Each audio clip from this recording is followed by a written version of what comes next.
You've been staring at that rejection email for 3 days now. Not because you wanted the job that badly, though you did, but because something about it doesn't sit right.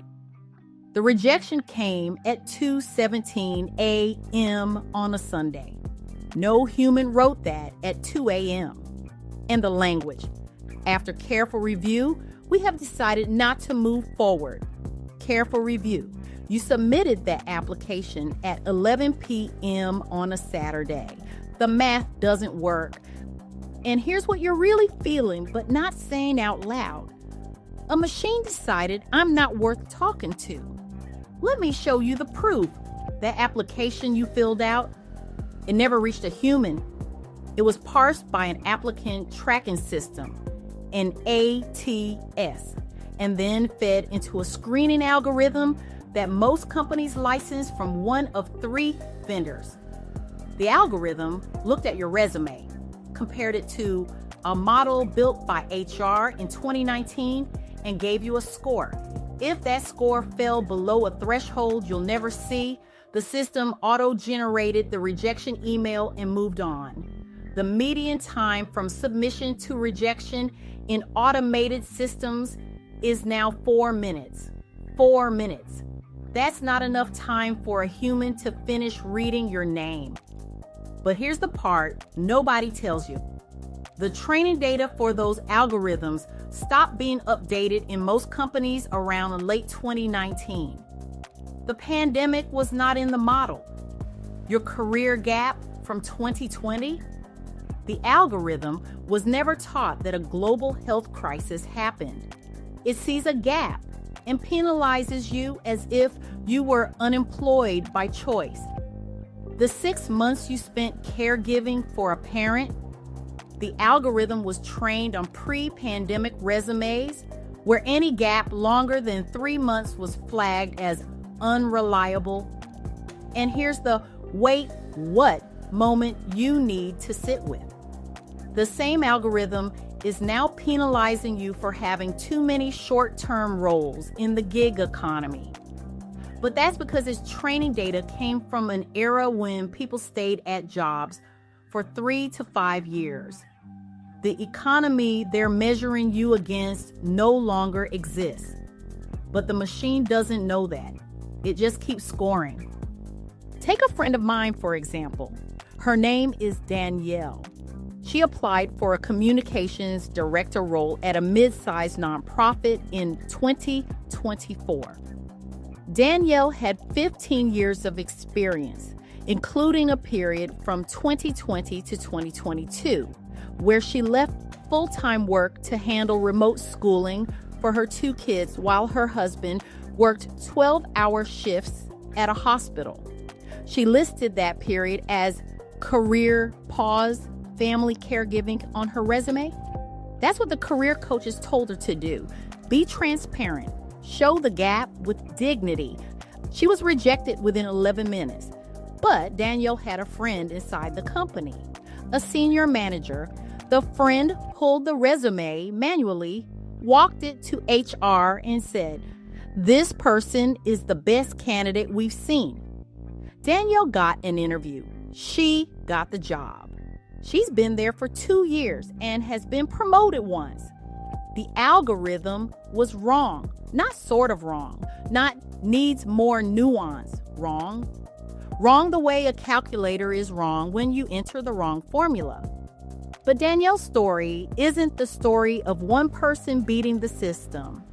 It's the story of how the architecture works. Because for every Danielle who has a friend on the inside, there are hundreds who don't. And the companies that use these systems aren't required to tell you they're using them. In fact, most don't. The job description says, "We use cutting-edge hiring technology." That's the phrase, cutting-edge hiring technology. What that means is a black box algorithm trained on old data from a different economy just decided you're not worth a conversation. Now, look closer. Where else is this happening? The same vendors are now selling talent intelligence platforms that predict your future performance based on your social media posts, your writing style, even the pace at which you type during a pre-hiring assessment. They're not just rejecting you for gaps you couldn't control.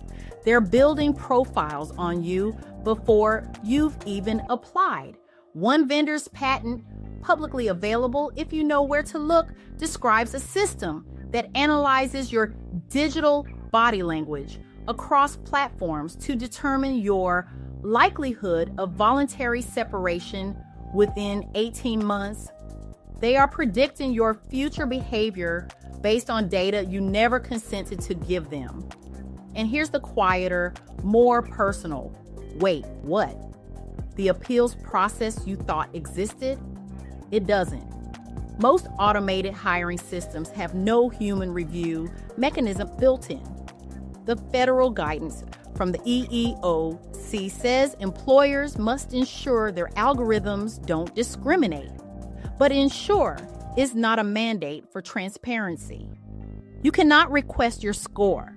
You cannot see what factors the algorithm used. You cannot ask for a human to look at your application because the company that rejected you doesn't consider your application to have existed in a form a human could see. It was data. It was processed. It was deleted. So what do you now know that you didn't before? You know that the job market isn't just competitive, it's algorithmically gated. You know that a rejection in 4 minutes isn't a reflection of your worth or your skills. It's a reflection of training data from 2019 and a cost-saving measure that prioritizes speed over accuracy.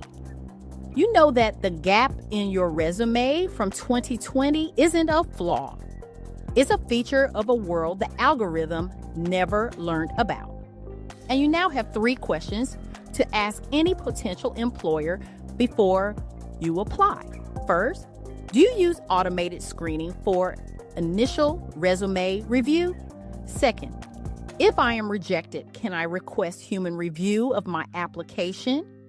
Third, what year was your training data last updated? Those 3 questions. That's your checklist. You don't need to be aggressive. You just need to know before you spend 45 minutes tailoring your resume to a job that no human will ever see. One more thing. There's a document the EEOC released in October of last year called the Artificial Intelligence and Algorithmic Fairness Initiative. Buried in Appendix B is a template for requesting an adverse action explanation from an employer. Most lawyers don't even know it exists, but you can use it. Send that request, cite the template. Most companies will not respond, but the ones that do will suddenly find a human to look at your application, not because they want to, because the template triggers a disclosure requirement they forgot they had. You don't need to be a lawyer. You just need to know where the door is. Now, let this sit with you. The machine didn't reject you because you weren't good enough. It rejected you because it was never taught what good looks like in a world that changed while it was sleeping. That's not your failure. That's the architecture. And now you know where the seams are. Until next time.